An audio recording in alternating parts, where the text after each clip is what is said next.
they might be self-aware. Gary here from the payphone. Oh, geez, sorry. This food smells like someone microwaved tuna fish and regret. Hang on. Anyway, today on They Might Be Self-Aware, record labels are signing AI artists who literally can't even legally own their own music, which somehow makes them more successful than me. Hackers are running protection rackets where they threaten to feed your art to AI unless you pay up, which honestly sounds like the kind of steady income I could really use right about now.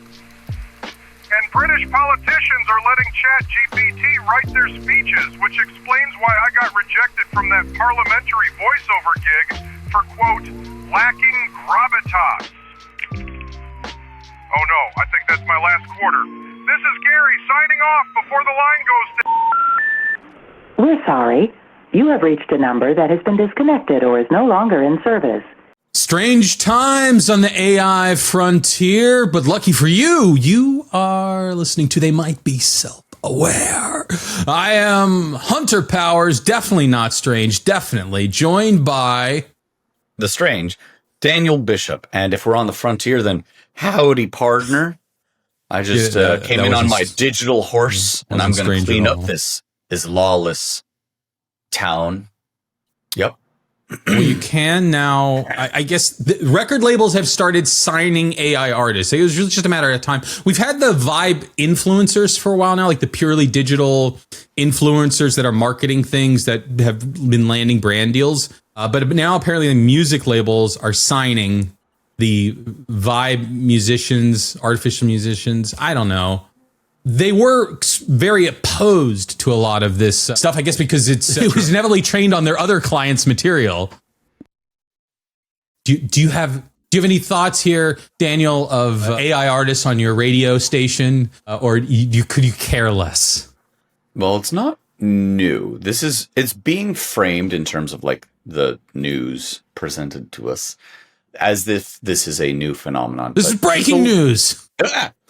People have been making slop, whatever you want to call it, with or without AI for a very long time. You know, some decades ago now, there were plenty of discussions like, well, there's this one guy in Sweden or whatever who's responsible for making most of the pop songs. And, oh, X, Y, or Z is so formulaic. You could, et cetera, et cetera. There's a really fun YouTube video where someone took like 20 different country songs and just did snippets of like each of them, and it basically made one coherent like there's the four chords that then they sing like every song over the 4-chord song, exactly. Yeah. So the fact that like you could make a song to a somewhat formulaic degree is not new. Being able to do it with AI in the way that we currently see it, I think, is new. And so people are sort of retreading a lot of this ground, but like there's been not high quality, high effort material in every industry forever. The fact that now they're seeing them being quote unquote signed to labels, I think is like a sign of the times that this once sole avenue of human creativity is being eroded. But like, this is not going to replace Taylor Swift. This is going to replace the people who, you can make whatever that noise is all you want. I can't go any higher. I really don't think that this is going to get rid of like top human performers, even if those top human performers might themselves have been using tools or songwriters or whatever themselves. Still, this is like your people who are making hundreds of Spotify songs to try and get their, pennies on the dollar of 50 views per month or whatever that ended up being. They can just make a lot more of that a lot faster. So I think it's dead internet theory. Everything's been replaced by AI, everything. But it doesn't mean that there's less good, real, high quality, high effort music out there. Yeah, I would be interested in, my understanding is still that anything that's entirely generated by AI, you essentially can't get a copyright on. You can't own that material. So if Universal Music signs a new artist and that music is entirely AI generated, then for example, we could take that track and we could play it on this episode and we don't need to pay anyone any royalties. Royalty free, baby. Because they don't they don't own the copyright on it. Now, if they modify it slightly, they can potentially own that derivation of it, but they don't own the original source material. And if we wanted to use the lyrics, if we wanted to perform it. So all of the standard ways that artists make money, as far as I understand, that's kind of broken in this AI, in an AI first world. Same with copyright. We've gone over that argument a few times, right? Just copyright in general is being completely trodden upon for the training of these models. Now, starting to see that for music. We've already seen it in writing. Now we're seeing it for music. OpenAI is helping like fund or otherwise is backing a feature-length AI film. Critters. Coming soon to a theater near you. In a world. I won't see it in theaters. I mean, like, as someone who's way into AI right now, I'm not going to go on your phone. I'm not doing that. I would absolutely watch it at home for sure. Like, I will watch at home in a world where AI is taking over everything. Your friendly critters. I will watch it. Like, it's basically research for work at this point. But I don't know. More of these creative industries are being eroded, but just as I said for music, I don't think the fact that you'll be able to make these things with AI reduces the, dare I say, achievement that humans can make whenever they make music or art or what have you. I mean, at least I feel like we made a good decision, and like AI is not being used to make podcasts. So I feel like we're at least safe. The film directors, they're out of luck. Taylor Swift, out of luck. She should hang it up now. But us podcasters. We've talked about Notebook Ella a lot of times. Yeah, but that wasn't really a pod. That was aspirational. No, I'm going to make the Hunter. That was a deep dive discussion. Highest was that really a podcast? I don't know. It's absolutely a podcast. For sure it was. And now there are also people who are doing the same thing that you just described to music, to podcasts of let's make thousands of them for pennies each and release them out onto the internet, thus diluting our market share. They're taking away our listeners and the thought virus that we've been slowly instilling in all of our loyal followers. Yeah, there's an article in the Hollywood Reporter about this new company. Now, interestingly, from the founders of the Wondery. Were you familiar with the Wondery at all? Nope. They were a premium podcast provider. So they like had a full studio and these, sort of overly produced podcasts following these stories, and you subscribe to it. I was a paying member at one point. I think it was was his name also Sam, the Bitcoin scam guy? I can think of a few Sams, and I'm not going to bother bringing them up. Yeah, it was Sam. I feel vindicated. Sam Bankman-Fried. That's who I was going to say, but like also I get names wrong a lot. But there's so many Sams. Anyways, Sam. Fun fact that I don't think I've ever disclosed.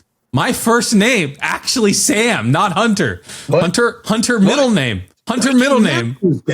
Also a Sam. I've always gone by the middle name, but yeah. Anyways, they did a really good podcast around FTX and that whole sort of narrative on the Wondery. But they were the exact opposite. Like this is going to be boutique podcasting with professional voice actors and writers and musicians, these huge productions. And that failed miraculously. And so now they're like, AI slop. But they're pumping out 3,000 episodes a week.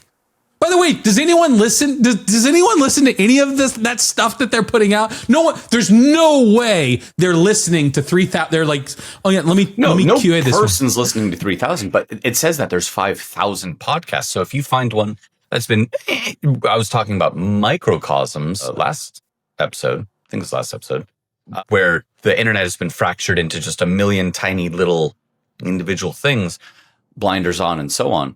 If you find a podcast that's exactly right up your alley, it talks about only the things that you want. It's a beautiful echo chamber. Well, we've got one for you. We've got thousands of them for people just like you. And if each podcast gets 100 listeners or something. Well, Daniel, what if people like this podcast? Is there a way that they could, stay really in touch with it? Yes, they could subscribe to all 5,000 of this podcast. No, that's not right. Just the one. That sounds so much easier. The top best maybe highest rated. And someone actually AI listens to this podcast out there. podcast before it goes out, unlike these 3,000 episodes a week coming from the people formerly known as Wondery. Hunter has assured me that these episodes cost more than $1 That's to another make. BS item that it costs $1 per episode. Yeah. No. I know how much the You and I talk inference behind the scenes of some of what you do, and like there's a lot of work that goes into making this. It does not cost $1 just per the episode. audio and there's no editing and you just record it and just put it up, sure, I could see that being a lot cheaper. But there's editing and there's like making the YouTube shorts and like content associated with each of those things, all of which are fairly hard to automate, at least to any sort of good degree. So it is becoming more possible that things like what Hunter's doing to make the beautiful YouTube shorts, which you should go watch, and thumbs up or whatever. It's just a BS number, $1 per episode. I mean, well, obviously there's a ton of engineering that went into their whatever system that creates these things. So they're discounting all that. What is the dollar? Also, it's the economies of scale. If you had 5,000 like some of these services that you've subscribed to or use cost money, but some of that can scale. Yeah, but I don't know, like what is it that they say costs the dollar? Is it theoretically the electricity consumed for the creation of the podcast? Is that Maybe it's for the $1? headline. What? Yeah, but Just, like, it looks for a good headline. Oh, it costs $1. should we come out with 50 cents an episode? They might be self-aware, produced for 50 cents per episode. We can still beat the AI at its own I mean, game. I pay Gary $47 per episode. So that's just a tiny sliver. Oh, Gary. We're going to have a chat about Gary in a podcast to come. We've been talking these last few episodes about AI hackers and AI being used to hack things. I was getting a little skeptical. Maybe AI was trying to hack me. But apparently there's like Did you end up getting hacked? There's a new... Not yet. As far as you know. As far as I know. My various assistants haven't interjected randomly to tell me things. But I saw this story that there was it's an art site, a platform called Artisan Clients for art commissions, and apparently a hacker got in there and they got all the data, which is all of the artwork that was on there, and then they threatened the site that if you don't pay me a very large, well, I guess large is always relative, but $50,000, pay me $50,000 or I'm going to take all of the original high quality art source files and feed them into the large language models, maybe not the correct term, the generative AI models, such that now the AIs will in general be able to recreate your artist's work and their value will be diminished. The idea originally being this is a site where you know that this art is not going to be trained for AI models out there. And the term for what has happened here is called ransomware, where you encrypt someone's computer or servers or whatever. You basically say, like, I now have control of your system. Give me money, or I'll send the things that you don't want to people that you don't want to have it, or delete it, or X, Y, or Z. But the idea is pay up or bad thing happened to you. That's ransomware. Ransomware happened to this company, this website. It's not going to work out for the ransomware folks in this case. You know why? Because you don't negotiate with terrorists? Sure, but also, if they say, like, we're going to send this to the generative AI to train on your thing, two parts of that. One, it already happened illegally anyways. And two, it's the same things like the old story of a guy who like got the recipe for Coca-Cola and like went to Pepsi and they're like, oh, sure, immediately turned him over to the authorities. Like, if you know for sure that there's some sort of legal standing of we're not supposed to have this data, and then someone comes to you with like, I have this illegal data, do you want to have it? Where the people who had that could then come to you and be like, lawsuit time.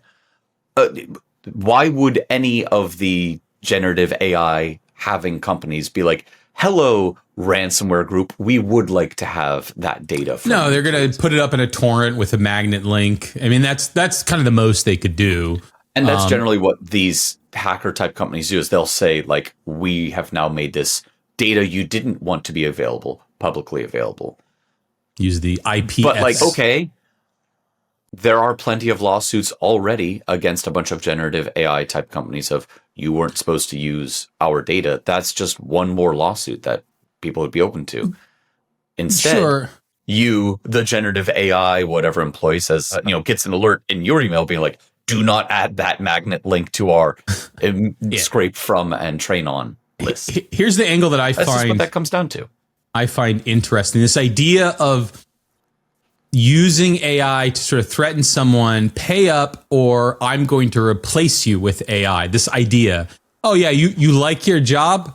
Well, I'm gonna need a little taste of it. It's almost like the mob, right? Like you want protection against the AI models. You're gonna have to pay up, else the AI is just gonna replace you. I'm gonna give them all your training data. Shame if something happened to It'd be a terrible shame. A horse head in your bed. That's a good job you got there. It'd be a terrible shame if someone one day. Were those really, really good like Godfather impressions that we did? Get in the comments and let us know. Scale of, I can't think of, I guess like. I will ask you a favor. Someone 1 to 10. Let's use 1 to 10. Just when I thought I was out, they pull me back in. To the AI game. But yeah, a protection racket for AI. You want protection from the AI? No. This isn't a protection racket for AI. It's just taking it a step further. New. This is my angle, Daniel. Right, I've seen what has been done, and now I want to start a protection racket. I want us to What's be your angle? the mafia. Hunter, the if mafia. that is your real name. The mafia. Sam. This guy and his Sams. He's always about Sams. I knew there was something fishy about that. I don't know. It's just weird, man. I guess we can move on, but the idea of threatening someone that I'm going to release your data to the AI, which will then replace your livelihood if this data gets out of you. We've talked about most of the time when it's data getting released, although you do have a good example of like the Coke recipe getting out there, but data getting released, it's because it will kind of ruin your public reputation. That's right. That's most you just of what released a bunch of credit card numbers or people's information or the secret business dealings. A lot of your, the secret sauce for your company just was made public. Oh no, this is bad for you. You should give us the $50,000 instead. But this idea that we're going to replace you, I don't know. It's interesting. It's interesting. Okay, I've got a fun little angle here. Okay. I've never been ransomwared, and boy, I sure hope it stays that way. We were talking a few episodes ago about software as a service and how in the enterprise world, it's all made up numbers. Yes. Obviously, it's a made up number that was sent where someone who encrypted the servers for artists and clients is like, they probably have $50,000 that they could pay us. And that won't bankrupt them. Yeah. So they're going to be willing to pay it to us. Do you think like a software as a service company, there's one guy who took enough business classes or worked in industry for a while who's like, okay, I'll do he's a SaaS sales guy working for the hackers. And he's like, look, I'll do the negotiation back and forth with them on the price. Because if they always in the news, we see they're demanding $1 million in Bitcoin. And you never see the follow-up, partially because I think it's illegal to give in to those demands. But whether or not it is or isn't, or you do or you don't, you never then hear they actually ended up paying $47. Is there a negotiation that goes back and forth? Do they, at the bottom of the email, say look, we said $50K, but what do you got? Empty your pockets, kid. Yes, the negotiation. No, it's not illegal to pay. There were some very high-profile ransomware cases against casinos. I think it was in the last 2 to 3 years where one of them paid up and the other casino didn't pay up, and all of their systems went offline for an extended period of time. Often, the most common of these scams do not give you a way to directly contact the person doing the, exploitation of you, the extraction of your funds. It's just essentially an anonymous Bitcoin address that they're asking for you to deposit in. They're not trying to engage in conversations, but there are some that do, and I think it's the larger ones where it's less kind of spray and pray approach. It's not illegal for you to do it, but if you're a financial institution, you are apparently in violation of OFAC, Office of Foreign Assets Control regulations to pay ransomware. Okay, yeah, these were casinos. And the FBI says if you're a victim, and this is on FBI.gov, the FBI does not support paying a ransom in response to a ransomware attack. So like for individuals, for whatever, you're being told, it doesn't guarantee you're going to get your stuff back. And also don't do it, please. Sure. But like if you're a financial institution, definitely don't. Then in that case. Is this So for financial all the advice? Financial institutions who are, hey, look at me giving financial advice on the podcast. I'm going to land myself in really hot water one of these days, right after going on FBI.gov. Ransomware. Ransomware, not ransom here. That's one of my best segues ever. I didn't even have somewhere to segue with it. Just like, what are you going? I'm trying to. He said it was one of his best segues. What in the world man? Is segue? Well, you were talking about like hey, my AI's got. That's such a good Godfather impression, right? I'll make you an offer you can't refuse. I'm gonna be your. So that made me think of like a digital. Imagine that you have an AI mafioso who like you're paying protection money to, and I guess you're frankly, Hunter, you are paying an AI mafioso hundreds of dollars a month for protection for your job, aren't you? You could potentially frame it like that. Yeah, I'm going to. Here I am. I did it just now. I have had the thought of, what would happen if you don't pay your protection money, then all of a sudden your KPIs, key performance indicators drop, and they're going to be like... If you, Daniel, were banned from OpenAI and Anthropic, for whatever reason, let's assume they're completely wrong, but you lifetime Grok will ban... always welcome me. They'll take anybody. Sure. Lifetime ban. It would be a significant hamper. And by the way, you go to a new company and they find out that you're working there. You've been blacklisted by OpenAI and Cloud. Wow. Okay. Right. And Anthropic, which is plausible. Yes. I think that especially for you happen. Especially for me. I think that very much could happen. And I like to talk about how I don't think that these should be replacing people. It should be augmenting people. These are tools. Yeah, and you've lost your augmentation. Exactly. If you're like, I work in the construction industry and I'm not allowed to use nails, that's going to limit what you're able to do. Similarly, like if you were to get lifetime bans from these kinds of things because you didn't pay their protection money or whatever, that could have deep, meaningful job-related problems. Because if everybody's embracing these tools, which I generally think most people should in most industries, your inability to do so at first is going to be putting you behind your peers, and then eventually is going to be there is something bad about you for not using all of the tools at your disposal. Are we there now? Are we there 5 years from now, 10 years from now? I don't know. But like an active refusal. This is almost like, oh, I work in this office and this person can't even open Excel and they're like utterly worthless with computers. Ha ha ha. Oh, old people. Like there's this kind of ageism in the tech industry in general.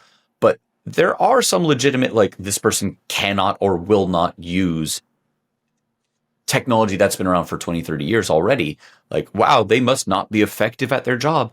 People will be saying the same thing in 20, 30 years about someone who won't use generative AI tools to do programming, to do this, to do that.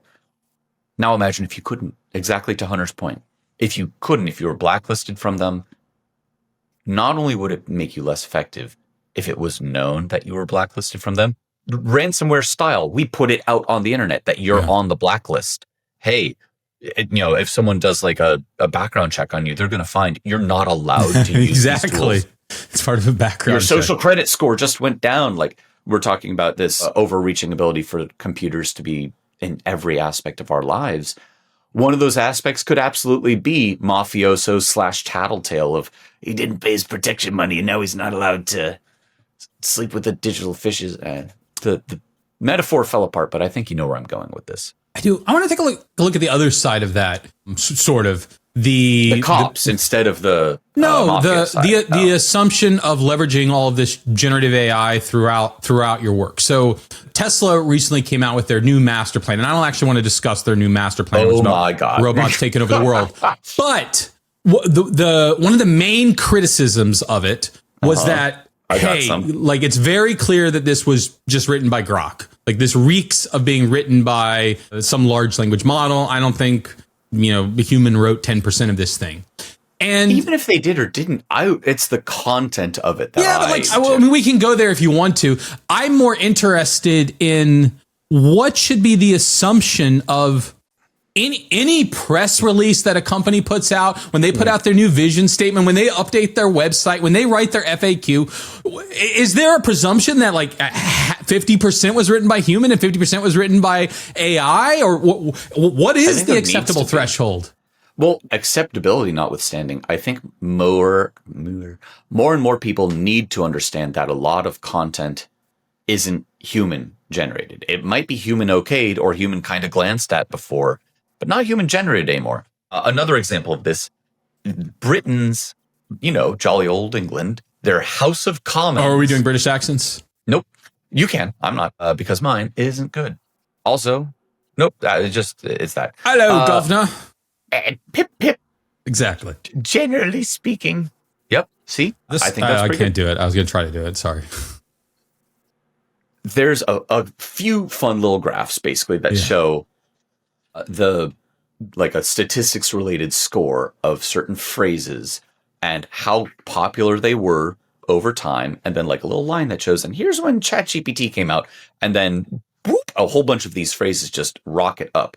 I rise today. I rise to speak is not merely was like trending downward and then just wham goes straight up. The word navigating, the word underscores, streamline, not just a blank, but a blank. Words and phrases that were not necessarily being used terribly often dramatically increased in terms of how much they were being used once ChatGPT came out. Interesting. I wonder what they might be using to craft a bunch of these speeches. They're still being used in official ways by official human beings who stand up and, tap the sheaf of papers on the lectern. I'm pretty sure it's the word. And I rise today. Do they still the wigs, by the way? God, they wear the wigs over there? I'm pretty sure. I'm not much of a thing? Britannologist, but I think the barristers wear the wigs. They wear the wigs. Get in the comments and let us know what you know about the British legal system and which of them. Okay, so they're wearing their wigs and they're reading ChatGPT. Yes. Which is even more delightful and fun. Like, we're basically robots wearing wigs at this point. Yeah, but was it ever real? I mean, I think that's part of my point here. But what is your hypothesis? Is your stance that there should be no ChatGPT allowed in the script? Right? No. My stance is not that. Just as I said, these tools should be being used by basically everybody to first draft an entire speech. Now can be done at the snap of one's digital fingers. And why wouldn't you do that? Just wrote 4 speeches. No big deal. Yeah, that was 4 speeches just then. I really do think that everyone should be using these, but the onus then, unfortunately, is more. Well, look. But what if it's a great speech? What if ChatGPT writes a great speech? Writing their speeches for years. Well, that's true. They use speech writers, right? Right. It still wasn't person who I rise today before I rise to speak. Like, okay, that person didn't write the speech anyways. And on top of that, I don't know if this really bugs me, and I don't know if I'm unique in this at all, but when you see politicians giving speeches, not only did they not write it, they don't know it, right? Like, they're just reading it. They're reading some words, and usually very poorly, by the way. They're just very clearly, right, reading off of their teleprompter a speech that they did not write. Maybe they did, but I feel like they didn't even really read it before, and they're doing a cold read of something written by someone on their team. And that's seems to be. I don't think it's a cold read. Like, it was such a great speech. I am moved. I am moved by this speech. What do you mean you were moved by this speech? That wasn't their speech. Instead of you were moved by the speech, it should be like, it should start with perfect, because that's what Claude loves to. Perfect. You really captured the whatever. Let's start using the AI responses in our responses to the AI generated speeches.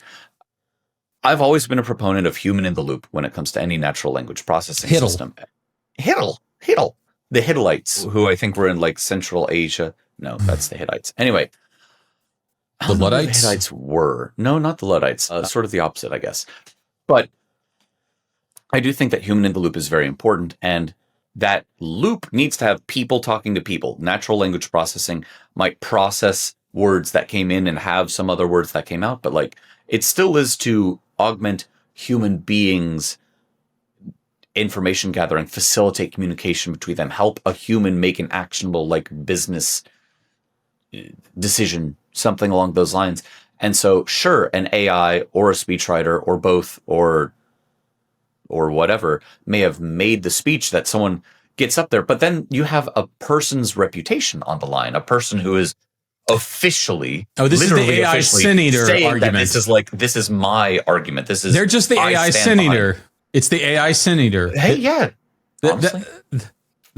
Honestly, that's what it is. The politicians are becoming just AI sin eaters. And if you do not know what the AI sin eater it is, it's the suggestion that in order for us to take action off of something the AI says, some human has to claim responsibility for it. And that person's role is to just be the AI sin eater, to absorb when the AI messes up. But I guess my argument is like so much of this and so much of life has always been theater. And I think like the AI is just taking it. I mean, again, we were already dressed in wigs and these elaborate costumes, performing these speeches written by someone else who inevitably cribbed it from someone else and in enhancing all of the emotion in it and putting on this show.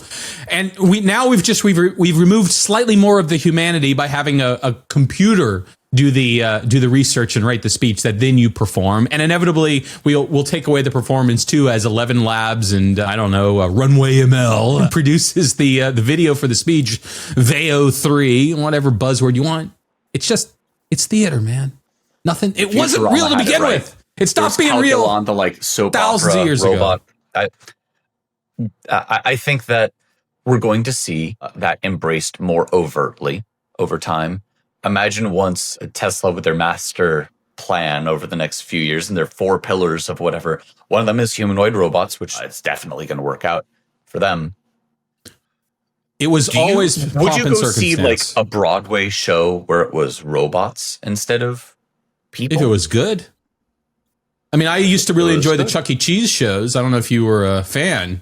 It's basically Chuck E. Cheese, just one step farther. Yeah, absolutely. It's a great band.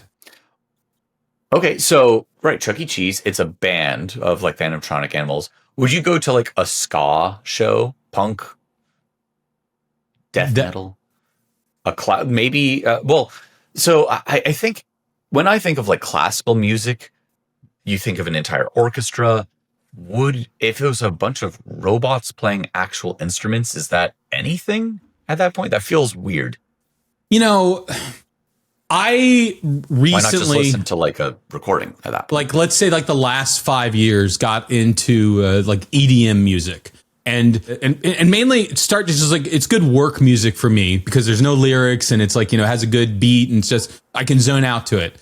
And I'm someone who's gone to like lots of live shows, rock shows primarily, crazy rock shows, metal shows, punk shows, moshing, insanity. Yeah, your hair's like a little on the longer side. I could see that. But the idea of going to an EDM show is like, I don't get it. Like, they're just pressing play. And okay, they're tweaking a few knobs. You might have a guy who's kind of bobbing up there with it. He's not doing anything. And then you go to some of like the big shows that are really well produced, and it's pretty darn cool. The lights, the lasers. Yeah. I mean, these are monstrous productions. Experience. And there is a human up there, and you do feel like they're doing some, and some performers, you feel like they're doing way more, but some, a very famous one, Deadmau5, he's pretty clear that a lot of his shows are pre-recorded and that they have to be because of the light show is so elaborate that's orchestrated to it. He's not really doing it. He is a robot on stage. What he's doing with the knobs, again, sometimes he's live. I don't want to take it away from entirely, but it still is, it's entertaining. Whether you go to a movie theater, you watch a movie, you don't think that's live. This idea of watching a playback. You said a very important word there. You said entertaining. We go to these things to be entertained. So are you not entertained? Hundreds of years ago, we didn't have recording devices. If you wanted to listen to an orchestra play something, you had to go to an orchestra play something. Now we have Spotify, let alone records or CDs or 8 tracks or whatever, wax cylinders, if we want to go as far back as possible. you don't have to go to see actual human beings to be entertained by human beings anymore. People act out a play and it can be recorded and presented up on your TV and so on. So like we've become divorced from people needing to be entertained live by actual real people. If you were to have robot, like, okay, have you ever been to a Cirque du Soleil? Many times. A Cirque, by the way, for people in the awesome. Cirque. Anyone who hasn't been to a Cirque du Soleil event, please. Cirque. Well, come on. Whatever. A Cirque, as in circus. If you haven't been to one, do it. They're really cool. They're very, very, very, very, very, very cool. You get to see people. Hey, look, he's moving toward a point. You get to see people who are at the peak of like physical capacity for a human being doing these wild, like runs up a wall and does a jump and death-defying acrobatics and so on. I was at one where they flew a little person around the crowd with balloons. So sometimes it's that too. Yes. Absolutely wild. They just tossed them out. Like the big, like, I guess helium or hydrogen, maybe even balloons. Yeah. God, that'd be so fun. I would love to do that. Anyway, getting back to my semi-point that we'll see if I get around to it. I would absolutely go see one of those again. And I would pay money because you're seeing people at that peak of like capacity. I would also 100% pay money to go see in person the Atlas robots from like Boston Dynamics, because there's some videos that have come out of like they can do flips now and like go on a parkour type course. I'd so go watch that live. I'd pay $50. Okay. I'd pay $50 to go to like Boston Dynamics, whatever lab, and like watch the thing run around and like do a cool flip and climb up a thing. That'd be so cool to see in person. I'd absolutely pay money. And so if I'm willing to do that, I asked you earlier, would you go to like a Broadway show done by like theatrical robots who are, emoting? I guess at least for like if it was entertaining. If it was good. If it was entertaining, because we have all these different avenues of being entertained, and the AI, whether it be wearing a wig and doing some political showmanship or other showmanship wearing a different kind of wig because it's, playing as Juliet in Romeo and Juliet. We just all want to be entertained.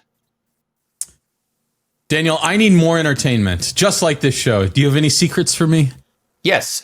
Go see a real play. Go be a patron of the arts. Go out. No, I need something more digital. Find a local playhouse. More immediate, ideally twice a week. Courthouse.